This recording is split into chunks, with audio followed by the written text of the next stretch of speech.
నమస్తే, welcome to ARK TV. నటి Priyanka Chopra, Nick Jonas దంపతులు తమ డ్రీమ్ హౌస్ నుంచి బయటకు వచ్చేశారు.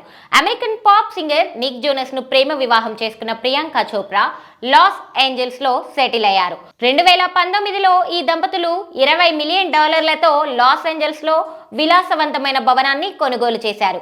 నాటి నుంచి అందులోనే నివాసం ఉంటున్నారు.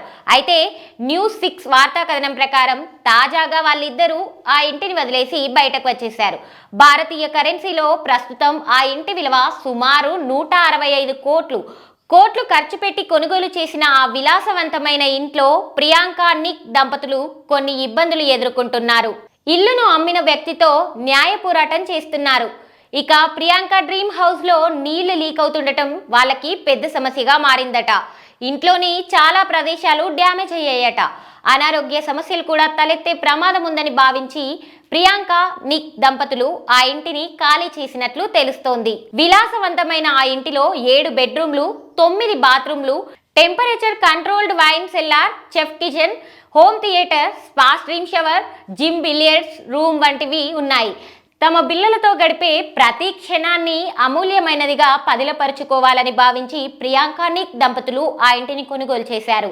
తమ అభిరుచులకు అనుగుణంగా పలు మార్పులు చేయించుకున్నారు. అవుట్డోర్ స్పేస్ ని కూడా పెంచుకున్నారు. పచ్చదనం ఎక్కువగా ఉండేలా చూసుకున్నారు.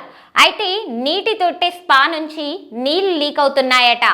ఇంటిని కొనుగోలు చేసిన కొన్ని రోజులకే ప్రియాంక, నిక్ దంపతులు ఈ సమస్యను గుర్తించారు. ఇంచుమించు అదే సమయంలో బార్బిక్యూ ప్రాంతంలోనూ నీళ్లు లీక్ అవ్వడాన్ని గమనించారు. అలా లీక్ అవుతున్న నీటి కారణంగా ఇంట్లోని వస్తువులు, ఇతర ప్రాంతాలు డ్యామేజ్ అయినట్లు తెలుస్తోంది. ఇల్లు అమ్మిన వ్యక్తిపై ప్రియాంక, నిక్ దంపతులు 2023 మేలో కోర్టు దావా వేశారు. నష్టపరిహారం ఇప్పించాలని డిమాండ్ చేస్తున్నారు. ఆ ఇంటిని మరమ్మతులు చేయించడానికి సుమారు 1.5 నుంచి 2.5 మిలియన్ డాలర్ల ఖర్చు అవుతుందని అంచనా. అంటే భారతీయ కరెన్సీలో చెప్పాలంటే ఈ మొత్తం 13 కోట్ల నుంచి 20 కోట్ల వరకు ఉంటుంది. ఒకవేళ నష్టపరిహారం ఇస్తే ఇంటిని రిపేర్ చేస్తే తిరిగి అదే ఇంట్లోకి వస్తారా, లేకపోతే మరో ఇంటిని కొనుగోలు చేసే ఆలోచనలో ఉందా తెలియాల్సి ఉంది.